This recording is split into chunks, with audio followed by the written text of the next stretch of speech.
وہ تشریف لائیں اور 5 روزہ مجالس کی پہلی مجلس سے خطاب فرمائیں۔ بار محمد والے محمد صلوات۔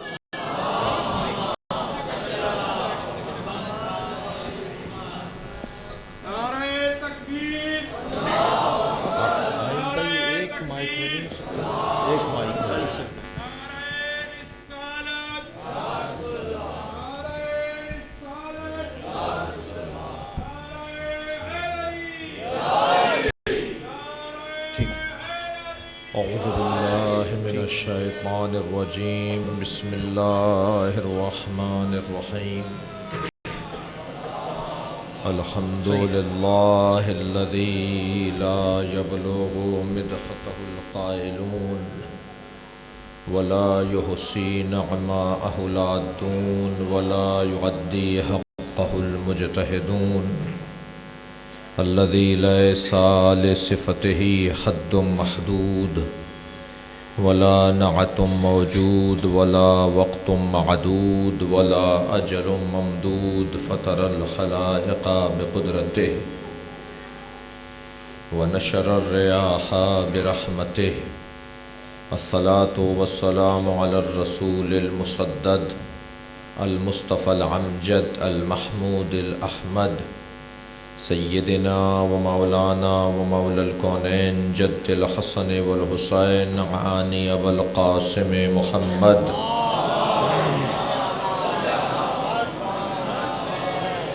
وآلہ الطیبین الطاہرین المعصومین الذین قال اللہ انما یرید اللہ لیذہب عنکم الرجس اہل البیت ویطہرکم تطہیرا، اللہم صل علی محمد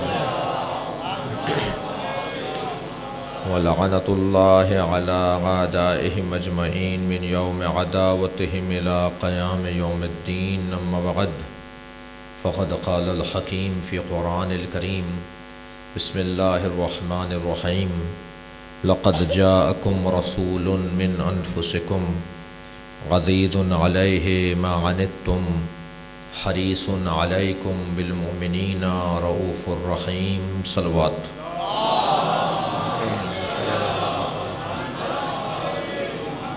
التماس ہے ایک سورہ فاتحہ اور 3 مرتبہ سورہ اخلاص تمام حاضرین، برادران اور خواہران، تمام مومنین کے مرحومین کے لیے، شہدائے ملت کے لیے، خاص طور پر سید مظاہر عباس کے مرحومین، شبنم بی بی کے مرحومین، معاونین مجالس خمسہ کے مرحومین اور شہدائے ملت کو شامل سورہ فاتحہ قرار دیجیے گا۔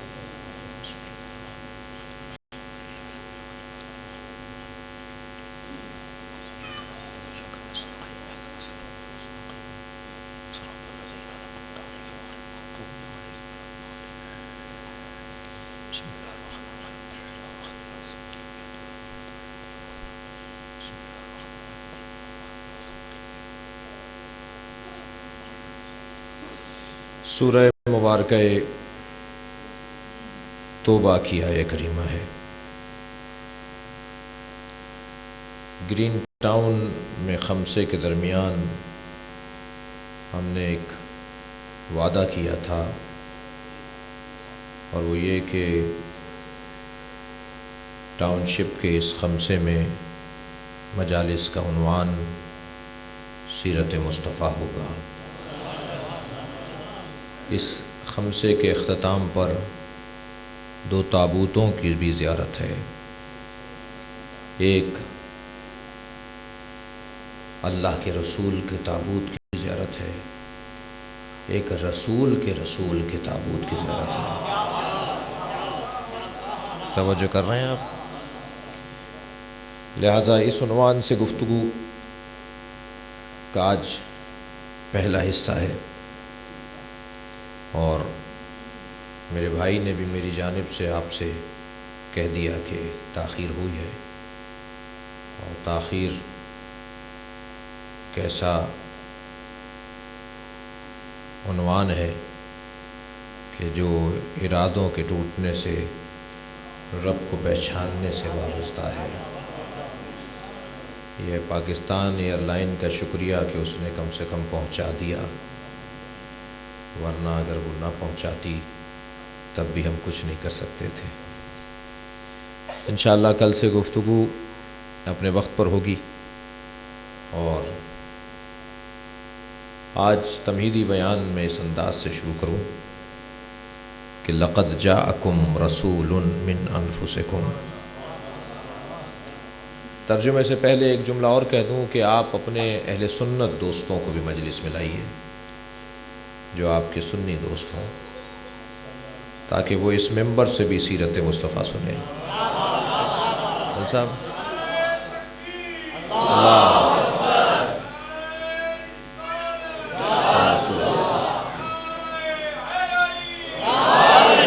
اور در حقیقت اسی کا بیان لقد جاءکم رسول من انفسکم، بتحقیق جاءکم آ گیا تم تک، تم دیر سے پہچانو یہ تمہارا قصور ہے۔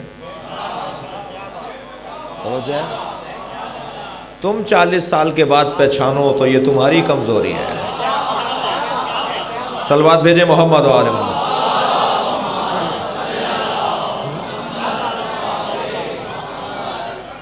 یہ دنیا میں آنے کے بعد رسول نہیں ہوتے، یہ دنیا میں آنے سے پہلے رسول ہیں۔ میرے پہچاننے میں تاخیر ہو سکتی ہے، یہ پرانی عادت ہے انسان کی، اپنا قصور کسی اور پہ ڈال دیتا ہے، اپنی کمزوری کسی اور پر ڈال دیتا ہے، یہ خود اہل نہیں ہوتا، کہتا ہے فلاں اس قابل نہیں ہے۔ توجہ ہے؟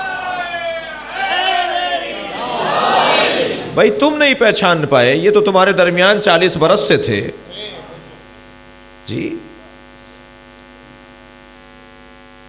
حضور اور ہے، ظہور اور ہے۔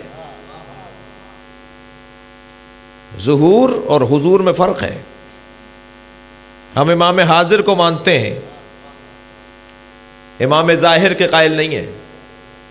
امام پردہ غیبت میں ظاہر نہیں ہے مگر حاضر ہے۔ توجہ کر لیا آپ نے؟ امام ہمارا حاضر ہے، یہ ہم پر تہمت یا الزام کے امام حاضر کو نہیں مانتے، ہم امام حاضر کو مانتے ہیں۔ اگر امام حاضر نہ ہو تو زمین اپنے اہل کو کھا جائے۔ امام کا حضور امن کا ضامن ہے، یہ ٹارگٹ کلنگ بدامنی نہیں ہے، یہ زمین پھٹے گی تو بدامنی ہوگی، یہ جب اپنے اہل کو کھائے گی تب بدامنی ہے، یہ بم دھماکے بدامنی نہیں ہے، یہ تو آزمائش ہے، یہ تو امتحان ہے، یہ تو ترقی کی ضمانت ہے، یہ تو آئندہ مستقبل اور آئندہ بہتر کرنے کی علامت ہے۔ میرا دشمن بے وقوف ہے، آپ کا دشمن نااہل ہے، دشمنی کرنے کے لیے بھی اہلیت چاہیے۔ ہر دشمن نہیں ہے، یہ بزدل لوگ ہمارے دشمن نہیں ہو سکتے ہیں۔ بھائی مولا کے سامنے جب، توجہ میرے ساتھ ہے، مولا کے سامنے جب دشمن آیا اور مولا نے تلوار اٹھائی تو اس نے اپنا لباس اتار دیا، حضرت فرمائی یہ تو اتنا اہل بھی نہیں ہے کہ علی تلوار چلائے۔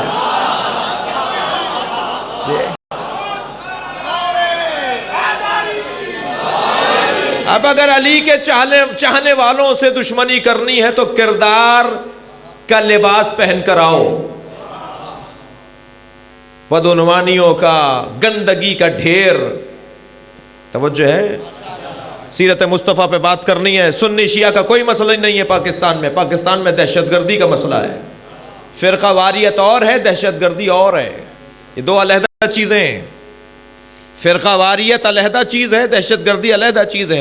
پاکستان میں فرقہ واریت نہیں ہے، کوئی سنی شیعہ کے اوپر حملہ نہیں کر رہا، کوئی شیعہ سنی پر حملہ نہیں کر رہا، یہ دہشت گردی ہے۔ ایک مخصوص تنخواہ پانے والا ٹولہ جی، ایک مخصوص مزدور ٹولہ جو مزدوری کر کے تنخواہ لیتا ہے، توجہ ہے نا، وہ اہل نہیں ہے ہماری دشمنی کے۔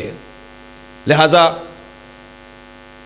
ہم امام حاضر کے ماننے والے ہیں، امام ظاہر کے قائل نہیں ہیں، کیونکہ امام غیبت میں ہے۔ ممکن ہے کہ ایک وجود حاضر ہو اور ظاہر نہ ہو، ایک وجود حاضر ہو اور ظاہر نہ ہو، یہ ممکن ہے۔ اس مجلس سے عزا کے اندر عزیزان گرامی شاید آپ ہی کے درمیان کچھ لوگ ہوں جو ایک دوسرے پر ظاہر نہ ہو، جانتا ہی نہیں ہے کہ یہ برابر میں بیٹھا والا کون ہے، مگر حاضر ہے وہ. بھائی ساتھ بیٹھے ہوئے ہیں، سامنے بیٹھے ہوئے ہیں، برابر میں بیٹھے ہوئے ہیں، حاضر ہیں، ظاہر نہیں ہے. توجہ چاہوں گا عزیزان گرامی، نبی مکرم 40 سال تک حاضر تھے، ظاہر نہیں تھے. جب فرمایا کہ میں محمد رسول ہوں تو ظاہر بھی ہو گئے. امام بھی حاضر ہیں، ظاہر نہیں ہیں. جب ظہور فرمائیں گے تو لوگ کہیں گے ہم نے تو بارہا دیکھا تھا. یہ دلیل ہے کہ حاضر تھے. ہمارے جنازوں میں آتے تھے، ہماری شادیوں میں آتے تھے، ہمارے غمی میں شرکت کرتے تھے، خوشی میں شرکت کرتے تھے.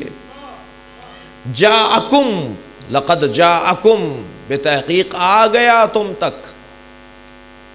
یہ آ گیا، تم نہیں پہنچے، ابھی تمہارے پہنچنے میں تاخیر ہے. امام بھی غیبت میں نہیں ہے، غیبت میں ہوں. میرا ظہور ہو جائے گا تو امام تو کہیں گئی نہیں ہے. جو سبب ان کا غیبت میں جانے کا تھا وہی سبب ان کے غیبت میں رہنے کا ہے.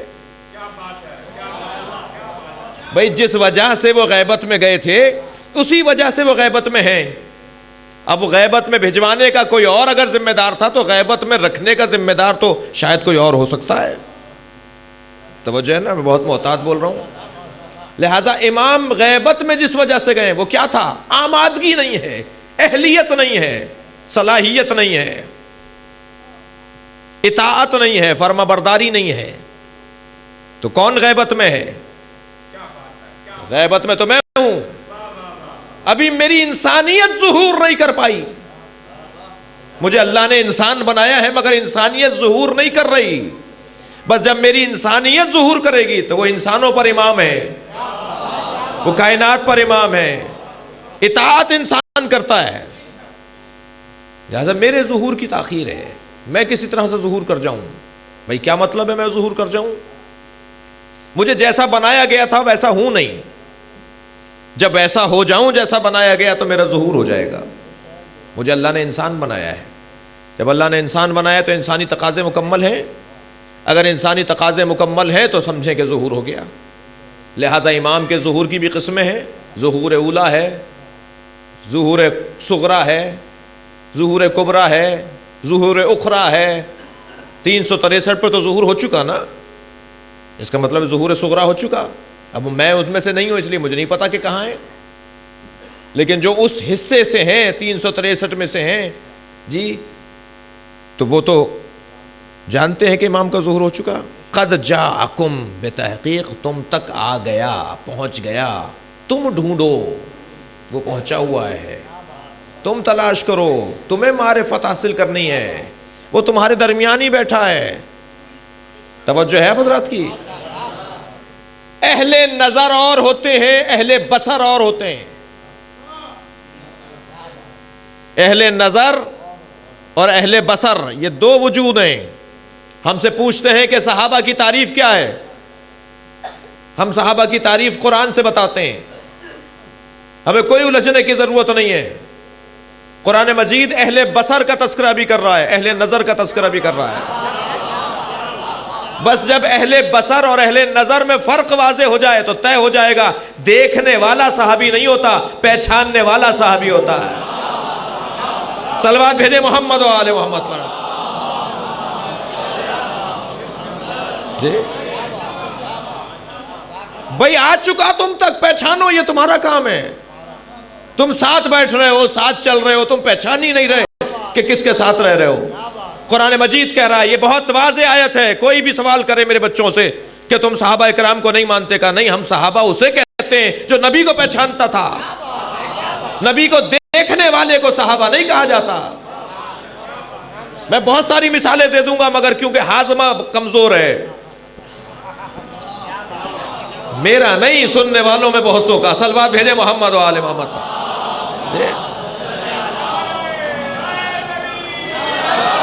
بھائی بہت سے دیکھنے والے تھے. دیکھنا معیار کب ہو گیا؟ دیکھ لیا، زیارت کر لی، معیار ہو گیا. یہ معیار صحابیت نہیں ہے.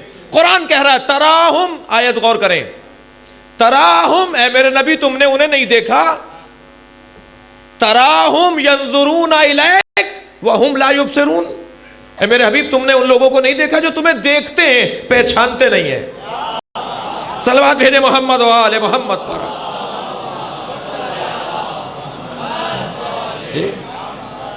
تو اہل نظر تراہم ینظرون الیک اہل نظر، وہم لا یبصرون اہل بصر.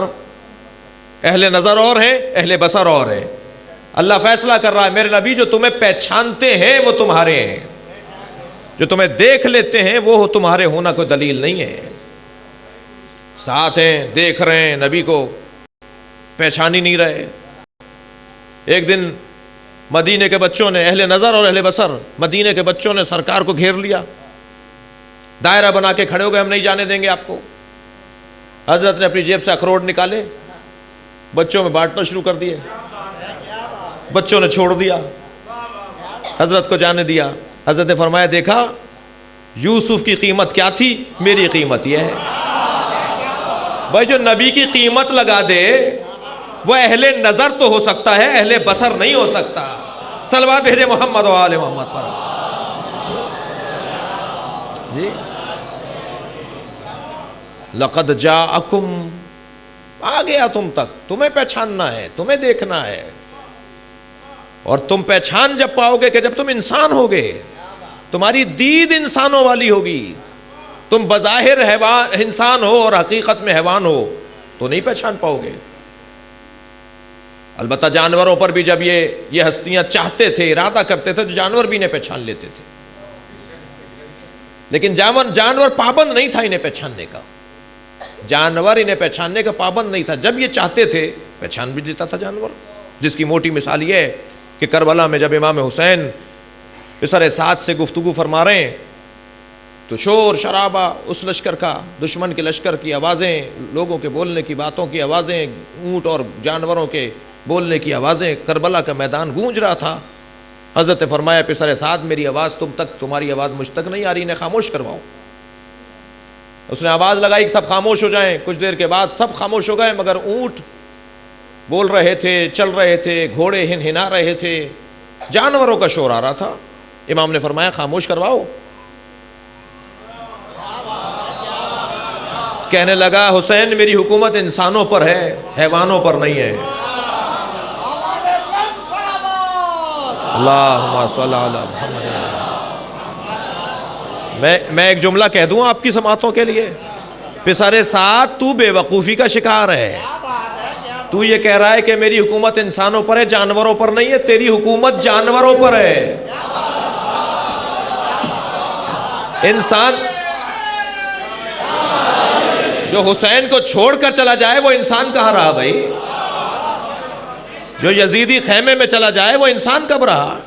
انسان تو یہ 72 ہیں جو حسین کے ساتھ ہیں. تو سمجھ رہا ہے کہ میری حکومت انسانوں پر ہے. حضرت نے فرمایا اچھا تیری حکومت انسانوں پر ہے، جانوروں پر نہیں ہے. حضرت نے اپنا دست شفقت، اپنا دست کرامت بلند کیا. جیسے ہی فضائے کربلا میں حسین کا ہاتھ بلند ہوا سناٹا طاری ہو گیا. اونٹ خاموش، گھوڑے خاموش، جانور خاموش. حضرت نے فرمایا سمجھ لے مجھے، پہچان لے مجھے. میں ارادہ کروں تو جانور بھی مجھے پہچاننے لگتے ہیں، میری اطاعت کریں گے، میری فرما برداری کریں گے. مجھے پہچان جی. اور وہی گھوڑے امام حسین پر دوڑ رہے ہیں. سوال ہے نا بھائی، 10 گھوڑے دوڑے، 10 گھوڑے نکال کے لائے تھے، بڑے موٹے تازہ لمبے چوڑے گھوڑے، بڑے پیروں والے گھوڑے، تازہ سرمیں جنہیں لگائی گئی تھی. وہ امام حسین کے بدن سے دوڑ گئے. سوال ہے یا نہیں؟ حسین نے نہیں چاہا میری معرفت کرے یہ جانور، مجھے امتحان دینا ہے. توجہ چاہ رہا ہوں. امام نے نہیں چاہا کہ یہ 10 گھوڑے مجھے پہچانے، اس لیے کہ پہچان لیں گے تو دوڑیں گے نہیں. تم اپنا یہ ظلم کر کے دکھاؤ، میں امتحان دینے کو تیار ہوں، میں آزمائش دینے کو تیار ہوں. اللہ اکبر. تو جب یہ چاہیں اپنی معرفت اٹھا لیتے ہیں، جب چاہیں یہ اپنی معرفت اٹھا لیتے ہیں. اللہ اکبر. اب سوال یہ ہے کہ جانوروں سے تو معرفت اٹھا لیتے ہیں، اگر انسانوں سے بھی اٹھا لیں گے تو انہیں کیا کہا جائے؟ جی اگر یہ اپنی معرفت جانوروں سے انسانوں سے اٹھا لیں تو انہیں کیا کہا جائے؟ لہٰذا اہل نظر معیار نہیں ہے، اہل بصر معیار ہے۔ دیکھنا یہ کہ پہچان کون رہا ہے ان کو، اور پہچانے گا وہ جو اپنی انسانیت بڑھائے گا۔ بھائی بیمار آدمی کو ٹیسٹ نہیں آتے، مزے نہیں آتے، مٹھاس اور کڑواہٹ اور پھیکا پن اور کڑوا پن اور نمکین کے مزے نہیں آتے، یہ بیمار ہے۔ جس طرح میری زبان کو، میرے دہن کو، میرے گام کو، میرے دہن کو ذائقے محسوس نہیں ہوتے، ایسے میری روح کو بھی ذائقے محسوس نہیں ہوتے۔ میری روح کو ذائقہ محسوس کرنے کے لیے روح کی سالمیت اور ضمیر کی بیداری چاہیے، یہ نہیں پہچان پائے گا۔ امام کی معرفت خود ایک ذائقہ ہے، نبی کی معرفت خود ایک ذائقہ ہے، ایک مٹھاس ہے۔ جسے نہیں آ رہی وہ سمجھ لے بیمار ہے۔ صلوات بھیجے محمد و آل محمد پر۔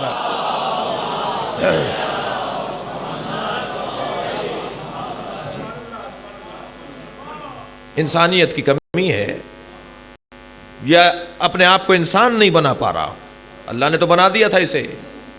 آپ نے غور فرمایا اللہ مالک حقیقی ہے، اس کے بعد بھی کہتا ہے ان اللہ اشترى من المؤمنین انفسهم واموالهم بان لهم الجنہ یقاتلون فی سبیل اللہ۔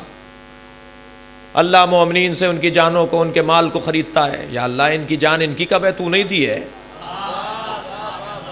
تیری ہی چیز ہے، تو ہی مالک ہے، تو ہی خالق ہے، تو نہیں عطا کیا ہے، پھر خرید بھی رہا ہے۔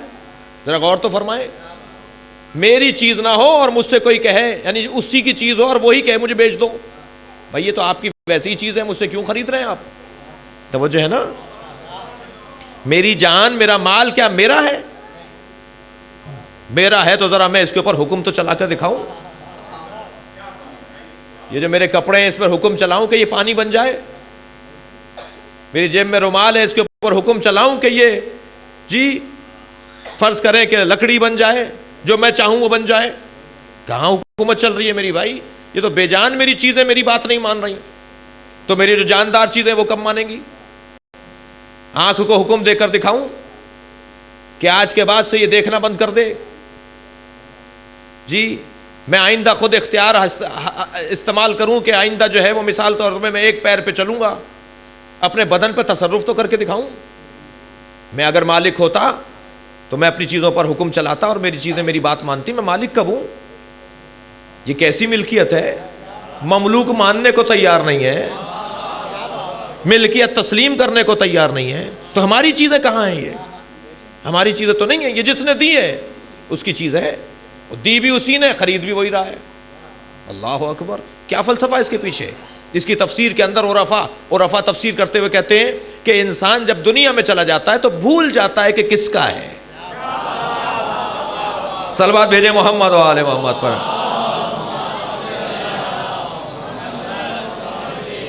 یہ دنیا میں جانے کے بعد بھول جاتا ہے کہ ہے کس کا۔ تو اللہ کہتا ہے چلو تم اپنے آپ کو یہ تصور کر رہے ہو کہ تمہارا ملک، تم اپنے لیے ہو، یہ چیزیں تمہاری ہیں، تو اس سے ہمیں بیچ دو۔ یہ کرم ہے اس کا، یہ اس کا کرم ہے، اس کی چیز نہیں ہے، یعنی ہماری چیز نہیں ہے، اور ہم سے پھر کہہ رہا ہے ہمیں بیچ دو۔ کہ چلو تم نے سوچ ہی لیا نا، تھوڑا یہی سوچ لیا کہ تمہاری چیز ہے تو ہمیں سے بیچ دو۔ بس عزیزان گرامی، جب وہ انسان اپن کسی اور کے مال کو، یعنی اللہ ہی کے مال کو اللہ کو بیچ دے، تو اللہ کہتا ہے کہ پھر اب تو تمہارا کچھ بھی نہیں رہا نا۔ توجہ کر لیا آپ نے؟ پہلے بھی تمہارا کچھ نہیں تھا، تم نے تصور کر لیا، فرض کر لیا، طے کر لیا کہ تمہارا ہے، تو وہ بیچ دو ہمیں، ہم بہترین قیمت دینے کو تیار ہیں۔ اور جب تم نے مومن ہونے کے ناطے بیچ دیا تو اب ہم تمہارے ساتھ ایک وعدہ کرتے ہیں کہ جنت تمہیں دیں گے۔ یا اللہ، یہ تیرا کیا نظام ہے؟ بس جب انسان دنیا میں آنے کے بعد بھول جائے کہ میں انسان ہوں، تو اللہ کہتا ہے ذرا انسان بن کر دکھاؤ۔ اور جب یہ انسان بن جاتا، بھائی بنایا بھی انسان ہے، یہ آ کر بھول گیا کہ میں انسان ہوں، اور پھر اللہ کہتا ہے انسان بن کر دکھاؤ، اب یہ خود بنے گا انسان۔ اور جب یہ انسان بن کر دکھا دیتا ہے تو پھر اس کی دید کھل جاتی ہے، اس کی نگاہیں کھل جاتی ہیں، اس کے آگے سے حجاب ہٹ جاتے ہیں، یہ وہی دیکھتا ہے جو ہوتا ہے، یہ حقیقت بین ہو جاتا ہے، یہ حق بین ہو جاتا ہے۔ اور اللہ یہی کہنا چاہ رہا ہے پہچانو یہ تمہارے درمیان لوگ ہیں، پہچانو انہیں. قد جاءکم، یہ آ چکے ہیں. تم کہاں رہ گئے؟ تم کسے ڈھونڈ رہے ہو؟ یہ تمہارے درمیان آ چکے. انہیں پہچانو، اپنی آنکھوں سے حجاب ہٹاؤ. اور جب یہ پہچان سکو گے جب تم انسان ہوگے. جو جتنا بڑا انسان ہوگا اتنا ہی اس کی زیادہ معرفت ہوگی. یا اللہ ہم تو انسان ہیں. کہ انسان ہو؟ اچھا علامتیں بتاؤ بھائی. یہ سیب ہے، علامت ہوگی تو مانیں گے. یہ پیاز ہے، علامت ہوگی تو مانیں گے. کیا معلوم کہ کھلونا بنا کر لے آئے ہو؟ جی یہ ٹماٹر ہے، علامت نکلے گی تو مانیں گے. جب ان چیزوں کے اندر بھی علامتیں اور نشانیاں اور تاثیر، جسے آپ حکمت کی زبان میں تاثیر کہتے ہیں، تاثیر ہوگی تو مانیں گے. جانوروں میں کیا کیا اللہ نے؟ دم کے برابر رکھا ہے، پشت کے برابر رکھا ہے. جانور کا سر بھائی اس میں کچھ بھی نہیں ہے، اسے اونچا کیوں رکھتا؟ وہ تو دم کے برابر ہی ہے. جانور کی دم کے برابر سر ہے اس کا. کیا فرق ہے اس کے دم میں اور اس کے سر میں؟ جی جیسے وہ دم ہلاتا ہے ایسے سر بھی ہلا دیتا ہے. بلکہ بعض اوقات تو وہ دم ہلا کر بتاتا ہے کہ کس کا وفادار ہے. تو انسان کے سر کو کیوں بلند رکھا، اونچا رکھا؟ اس لیے کہ اسے انسان بنایا ہے. توجہ میرے ساتھ ہے. لائٹ گئی بھی ہے، یہ روشنی آپ بند کر دیں ورنہ. ماشاءاللہ ایک صلوات بھیجیں محمد والے.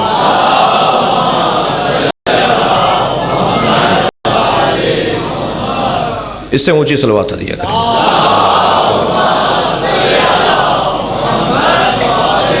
یہ میری ہمت ہے کہ اتنی خطرناک روشنی کو دیکھتے ہوئے مجلس پڑھ رہا ہوں. یہ میں اپنے سر کے درد کو جو ہے، تھوڑی دیر کوئی آپ میں سے آ کے بیٹھے یہاں تو پھر اسے معلوم ہوگا کہ اتنی خطرناک روشنی میری آنکھوں میں پڑ رہی ہے. آپ کی زیارت سے بھی محروم ہو رہا ہوں جو دور بیٹھے ہیں، جو اس کے اس طرف بیٹھے ہیں. اور مجلس بھی مکمل کرنی ہے مجھے. اللہم صلی اللہ. میرے بھائی کی حوصلہ شکنی نہ ہو، یہ ناراض نہ ہو، خفا نہ ہو. اس کو کل کہیں کسی اور جانب سے ڈالیے تاکہ میری آنکھوں پر روشنی نہ لگے. ایک صلوات بھیجے محمد.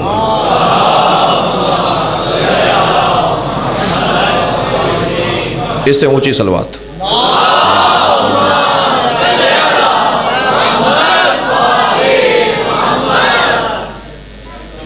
تو اس کا سر، توجہ میرے ساتھ ہے نا، اس کا سر پروردگار عالم نے اس کی دم کے برابر، اس کی پشت کے برابر، اس کی ٹانگوں کے برابر رکھا ہے. کوئی حیثیت ہی نہیں سر اور دم کے اندر، کوئی فرق ہی نہیں ہے. انسان کا سر اونچا رکھا ہے، سر بلند بنایا ہے. جی توجہ ہے نا، سر بلند بنایا ہے اللہ نے. اور یہ جو سر بلند بنایا ہے، تو اس سے جب اللہ نے بلند رکھا ہے تو یہ جھکتا کیوں ہے، یہ پست کیوں ہو جاتا ہے، یہ گرتا کیوں ہے، یہ ذلیل کیوں ہوتا ہے؟ آنکھوں کو بھی اللہ نے ایسی جگہ رکھا ہے کہ جہاں سامنے دیکھا جائے اور دور تک دیکھا جائے. میں کہہ رہا ہوں اس بدن کے اوپر غور کریں کہ اللہ نے ہمارے اس بدن کے اندر، اس ساخت کے اندر، اس بدن کی ساخت میں حکمتیں رکھی ہیں. آنکھوں کو رکھا ہے سامنے تاکہ سامنے دیکھے. جانوروں کو عربی زبان میں بہائم، بہیمہ مفرد ہے اور بہائم جمع ہے. بہیمۃ الانعام، بہائم، غنائم. یہ زکوٰۃ کے باب میں بھی فقہ میں ہمارے یہاں استعمال ہوتا ہے. کن کن چیزوں پہ زکوٰۃ واجب ہے؟ بہائم، غنائم، غلات، تلا و نقرہ، وہ 10 چیزیں. ان میں کون کون سی ہیں؟ بہائم بھی ہیں، جانور. بہیمہ، بہائم. بہیمہ کیوں کہتے ہیں جانور کو؟ بہائم، بہیمہ اسی خاندان کا لفظ ہے ابہام. بہیمہ، بہائم، ابہام، مبہم، یہ ایک ہی خاندان کے الفاظ ہیں. بہائم انہیں اس لیے کہتے ہیں ان کی پوری زندگی مبہم ہے، مشکوک ہے، جی غیر واضح ہے، غیر روشن ہے، تردد اور تذبذب کا شکار ہے. آج اس نے رسی پکڑی ہوئی ہے، کل کوئی اور پکڑ لے گا. آج یہاں بندھے ہوئے ہیں، کل کہیں اور بندھے ہوئے ہوں گے. اس لیے ان کو کیا کہا ہے؟ بہائم، ابہام میں مبتلا، شک میں مبتلا، غیر یقینی کیفیت، مستقبل ہاتھ میں نہ ہو، آج بھی ہاتھ میں نہیں ہے، کب چھری چل جائے، اس لیے انہیں بہائم کہا جاتا ہے۔ تو اگر کسی انسان کی زندگی میں ابہام ہو، اگر کسی انسان کی زندگی میں تردد ہو، تذبذب ہو، اپنے ہاتھ میں ہی اس کی زندگی نہ ہو، تو یہ جانور نہیں ہے تو کیا ہے؟ اللہ کہہ رہا ہے تم مبہم کیوں زندگی گزار رہے ہو؟ شک میں ہو، تمہیں یقین نہیں ہے، تمہیں اپنے اوپر ہی شک ہے، تمہیں اپنے رب پر ہی شک ہے، تم ہر ایک سے جا کر اپنے مسائل بتاتے ہو، تم مشکل میں مبتلا ہو جاتے ہو، روزگار چھن جاتا ہے، پیسہ دولت اور معیشت خراب ہو جاتی ہے تو جگہ جگہ جا کر شکایتیں کرتے ہو۔ حدیث قدسی میں کہتا ہے جب بندے پریشانیوں میں مبتلا ہو کر اپنے ہی جیسے لوگوں سے جا کر کہتے ہیں کہ میں اس مشکل میں مبتلا ہوں، وہ میری شکایت کرتا ہے۔ اللہ کہہ رہا ہے وہ میری شکایت کرتا ہے۔ وہ بھائی شکایت بھی کرنی ہے تو اس سے کی جائے کہ جو شکایت سننے کا اہل بھی ہو، ورنہ شکایت ضائع ہو جائے گی، باتیں ضائع ہو جائیں گی، اور جس کی شکایت کر رہے ہیں وہ اور ناراض ہو جائے گا۔ کہا شکایت کرنی تھی تو بھائی اس سے کرتے جو اہل تھا، تم نے ہماری شکایت اس سے جا کے لگا دی جو خود مشکوک ہے، جو خود مجبور ہے، جو خود پریشان حال ہے۔ تمہیں اگر شکایت کرنی تھی تو جملہ محسوس کریں گے، تمہیں شکایت نہیں کرنی تھی، تمہیں شکوہ کرنا تھا، اور شکوے میں اپنائیت پائی جاتی ہے۔ مصلی بچھا دیتے جی، اللہم صلی علی محمد، تم مصلی بچھا دیتے، مجھ سے شکوہ کرتے بیٹھ کے، مجھ سے کہتے یا اللہ انی اشکو الیک، یا اللہ میں تجھ سے شکوہ کرنے آیا ہوں، مجھ سے بات کرو۔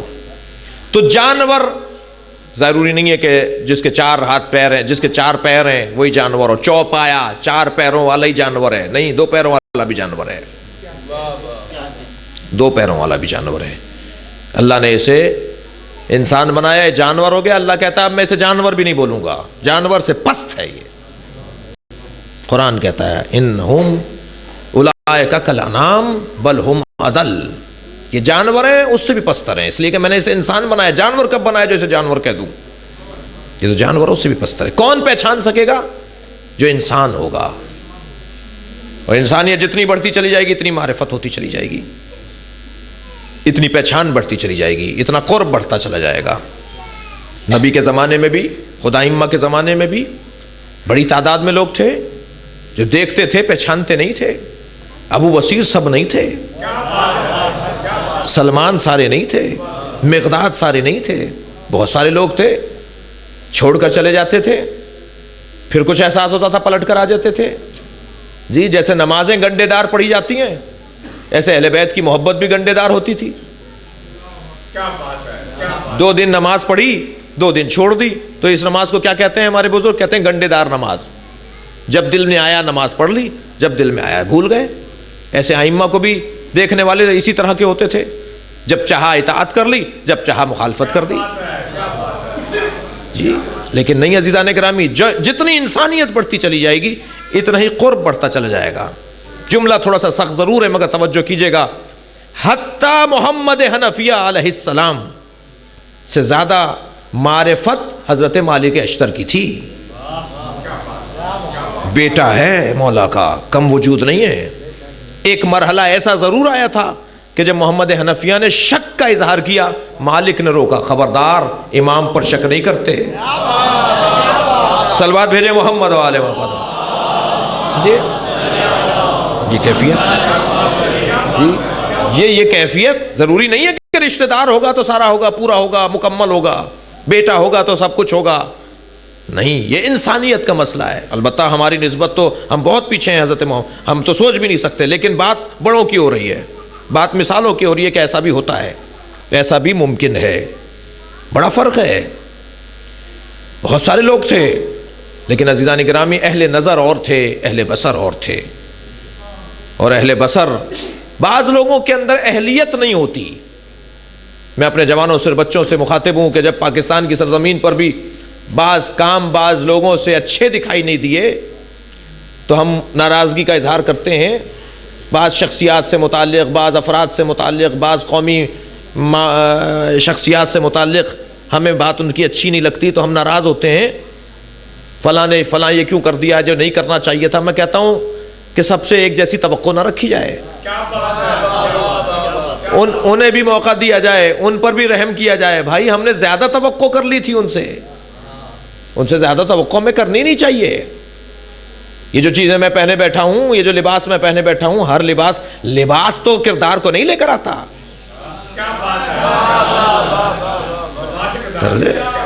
ڈبے کی پیکنگ تو اندر رکھی ہوئی چیز کو اچھا نہیں بنائے گی،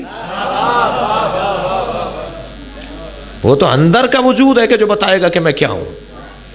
لہذا ہر ایک سے ایک جیسی توقع بھی نہ رکھی جائے، ان پر بھی رحم کیا جائے، اس معنی میں کہ نہیں صاحب ہم نے یہ توقع ان سے نہیں کرنی چاہیے۔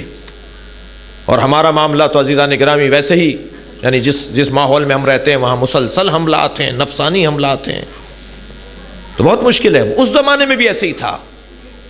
مثلا حضرت بلال کے لیے بعض لوگوں کا یہ چھوڑ کر چلے گئے، بھیا اگر چھوڑ کر بھی چلے گئے تو بی بی کے کہنے پہ اذان بھی تو کہی، جی بی بی کو پرسا بھی تو دیا۔ زیادہ توقع نہیں رکھی جائے ہر ایک سے۔ بہت سارے لوگ چلے گئے تھے، 4 رہ گئے تھے صرف مولا کے چاہنے والے، 4 آدمی۔ فرماتے ہیں یہ پہلے میرے ساتھی، بڑا سخت مرحلہ تھا۔ اچھا پھر جلدی فیصلے بھی نہیں کرنے چاہیے، میں بات گریز لے رہا ہوں، یہ جلدی ہمیں فیصلے بھی نہیں کرنے چاہیے۔ حضرت سلمان فارسی مدائن کے گورنر ہے، کس کا دور ہے جب گورنر بنے؟ مولا علی کا دور ہے؟ نہیں بھائی، مولا علی کا دور نہیں ہے جس کی حکومت میں گورنر بن رہے ہیں، مگر حکمت ہے۔ ہمیں جلدی فیصلے بھی نہیں کرنے چاہیے کہ دور کسی اور کا ہے۔ بھئی اب ساری باتیں تو میں نہیں بتاؤں گا نا، آپ کو سب کو بھی پتا ہے، تھوڑا سا اور غور بھی کر لیں بچے میں اپنے ذہن کے اوپر۔ دور کون سا ہے جس دور میں مولا حضرت سلمان کی رحلت پر اعجاز سے پہنچ رہے ہیں؟ مولا کی خلافت کا دور نہیں ہے، لیکن اس کے باوجود اس کا حصہ ہیں، اس سسٹم کا حصہ ہیں جس سسٹم سے ہم خوش نہیں ہیں۔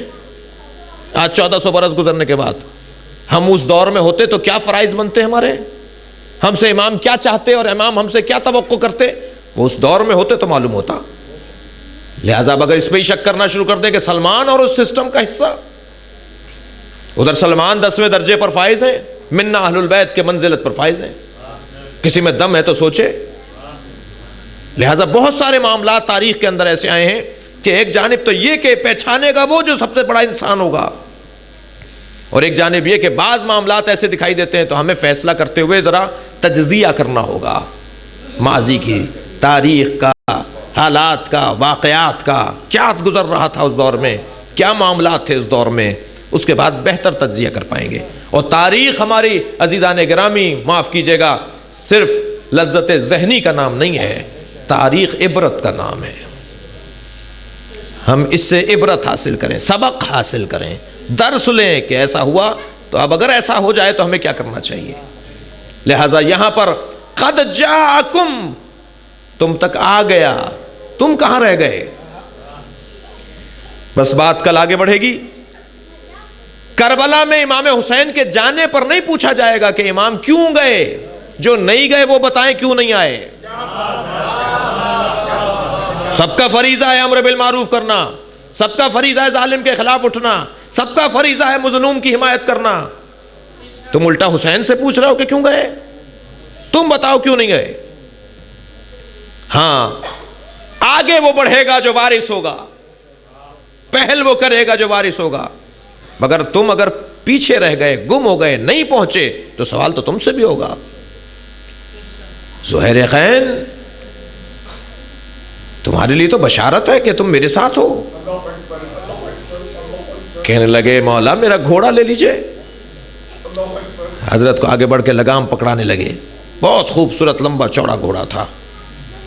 حضرت لگام کو ہاتھ نہیں لگائی، حضرت فرمایا میں تمہارے گھوڑے کی ضرورت نہیں ہے، مجھے تمہاری ضرورت ہے، میں تمہیں چاہتا ہوں، تم وہاں کہاں ہو؟ جنت کی طرف آؤ، حق کی طرف آؤ۔ زہیر قین کو لے آئے امام۔ کیا کہا حسین نے، کیا یاد دلایا میرے مولا نے کہ جو زہیر آنے کو تیار نہیں تھے آ گئے اس طرف۔ عثمانی العقیدہ تھے، جانتے ہیں تاریخ میں عثمانی العقیدہ کسے کہا جاتا ہے، آ گئے اس طرف، اور امام کے ان جانثاروں میں اور ان فداکاروں میں شمار ہوا۔ کربلا اور تاریخ کربلا در حقیقت انسان نما حیوانوں اور انسانوں میں تفریق اور فرق ڈالنے کا معرکہ ہے۔ اس جانب جو ہیں ان میں انسان نما حیوان ہیں، اس جانب انسان حقیقی ہیں جو حسین کے ساتھ ہیں۔ اور اللہ نے کائنات انسانوں کے لیے بنائی ہے، جانوروں کے لیے نہیں بنائی، جانوروں کو انسانوں کے لیے بنایا ہے۔ سلام ہو خانوادہ رسول پر، جنہوں نے انسانوں کی انسانیت کی بحالی کے لیے بہت کچھ قربان کیا۔ کچھ لوگ ہوتے ہیں کہ جو کسی جملے سے کسی بات سے سمجھ لیتے ہیں، کچھ لوگوں کے لیے زیادہ دقت کرنی پڑتی ہے، کچھ لوگوں کے لیے اس سے زیادہ قربانی دینی پڑتی ہے۔ جب معاملہ اس حد تک بگڑ جائے کہ حسین کے خون کے بغیر یہ بیدار ہونے والے نہیں ہیں، تو امام نے فرمایا ہمارا تو کام انہیں انسان بنانا ہے، ہم اپنی جان دینے کو تیار ہیں۔ میرے مولا امام حسین نے اپنی جان قربان کر دی، اور سنیں گے اس سے بڑی چیز، جان سے زیادہ انسان کی عزت، آبرو، غیرت۔ اللہ اکبر۔ میرے مولا فرما رہے ہیں کہ میں ذلت کی زندگی سے عزت کی موت کو بہتر سمجھتا ہوں، اور فرماتے ہیں ذلت سے زیادہ میں خطرناک دوزخ میں جانے کو سمجھتا ہوں۔ شعر کا النار اولا من العار، الموت اولا من العار والعار من اولا من النار، یہ الفاظ ہیں امام حسین کی۔ یہ معاشرے کی انسانوں کے سامنے کی بظاہر جس کو دنیا کہے گی کہ ذلیل ہو گئے، اس سے بڑی ذلت اللہ کے سامنے ہے۔ اللہ کے سامنے ذلت یعنی دوزخ، اللہ کے حضور ذلت یعنی آتش جہنم دے رہے ہیں، میرے مولا نظام دے رہے ہیں۔ اگر کبھی ایسا بھی ہو رہا ہو کہ لوگ ذلیل سمجھ رہے ہوں لیکن اللہ عزیز سمجھ رہا ہو، تو سمجھ لینا کہ یہ ذلت نہیں ہے۔ اور اگر یہاں عزت مل رہی ہو اور وہاں ذلت مل رہی ہو تو اصلی ذلت وہ ہے اللہ کے حضور ذلیل مت ہو جانا۔ سلام ہو میرے مولا کی اس مظلومیت پر۔ زیادہ مصائب آج نہیں پڑھ پاؤں گا، صرف ایک قیامت کا مرحلہ ہے مصائب کا، جب امام حسین زخموں سے چور، سینکڑوں زخم کھانے کے بعد گھوڑے سے گر گئے۔ میں نے اس جگہ مصائب پڑھے، ایک رونے والے نے کہا مولانا مصائب کم پڑھے۔ میں نے کہا کیا امام حسین کا گھوڑے سے یہ کہنا کہ مجھ سے بیٹھا نہیں جا رہا یہ کم مصائب ہیں؟ اے ذوالجناح مجھ سے اب تیری پشت پر بیٹھا نہیں جا رہا، مجھے زمین پر اتار دے، اجرکم علی اللہ۔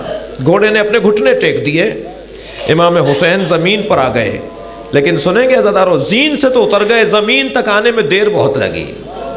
تیروں پر معلق بدن رہا میرے مولا کا، میرے مولا کو تیر مارے جانے لگے۔ ایک تیر امام حسین کا بڑا سخت مرحلہ ہے مصائب میں، ایک تیر امام حسین کے سینے میں لگا۔ یہ حرملہ نے حضرت مختار سے بھی کہا تھا، جب حضرت مختار نے پوچھا تھا تو نے کیا کیا کربلا میں کہ حسین کی زوجہ رباب تجھے یاد کرتی ہے، اہل بیت تجھے یاد کرتے ہیں کہ یہ مرا یا نہیں مرا، تو نے کیا کیا کربلا میں، تیرے مرنے کی تمنا کرتے ہیں۔ کہنے لگا میرے پاس میرے ترکش میں 6 تیر تھے، 3 تیروں نے خطا کی اور 3 تیروں نے کام دکھایا۔ وہ جو 3 تیر میں نے مارے، ایک عباس کو مارا، ایک میں نے حسین کے علی اصغر کو مارا، اور ایک تیر میں نے حسین کے سینے پر مارا، اور یہ وہی تیر تھا جس کے لگنے کے بعد حسین سے بیٹھا نہیں جا رہا تھا۔ راوی کہتا ہے کہ یہ تیر سے شعبہ امام کی کمر سے باہر نکل رہا تھا۔ بہت سخت مصائب ہیں عزادارو۔ جو سے شعبہ تیر ہوتا تھا نا، اسلحہ سازی کے اندر اگر تاریخ میں آپ جائیں تو تلواروں کی قسمیں تھیں، نیزوں کی قسمیں تھیں، تیروں کی قسمیں تھیں۔ یہ جو تیر حضرت امام حسین کے سینے میں مارا تھا، اس تیر کے 3 پھل بھی تھے اور اس کا لوہا واپس مڑتا تھا، اس کے جو پھل تھے اس کا لوہا واپس کی طرف اپنی طرف مڑتا تھا، کمان کی طرف مڑتا تھا. یہ جب چلا جاتا تھا کہیں تو وہیں رک جاتا تھا. جب یہ امام حسین کے سینے میں لگا اور پشت سے نکل رہا تھا تو اسے واپس نہیں نکالا جا سکتا تھا. سخت ہے بہت. میرے مولا نے پشت سے اسے نکالا، اور جیسے ہی میرے مولا پشت سے اسے نکالا ایک خون کا فوارہ تھا جو جاری ہو رہا تھا. میرے مولا نے کربلا سے مدینے کا رخ کیا اور آواز دی، نانا اپنے بچے کو دیکھو،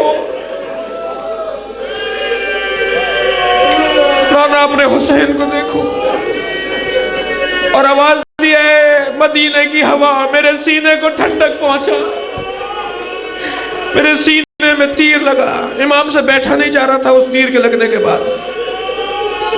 امام حسین اس کے بعد ایک مرتبہ زمین پر جھکنا شروع ہوئے، اس پیشانی آپ نے سجدے میں رکھ دی اور تسبیح پڑھنے لگے، سبوح قدوس ربنا ورب الملائکۃ والروح. کچھ دیر کے بعد میرے مولا کی آواز بھی بند ہو گئی. میرا ارادہ نہیں تھا ان سخت جملوں کو پڑھنے کا، تکلف کر کے نہیں روئے عزادارو، قیامت کا مرحلہ ہے.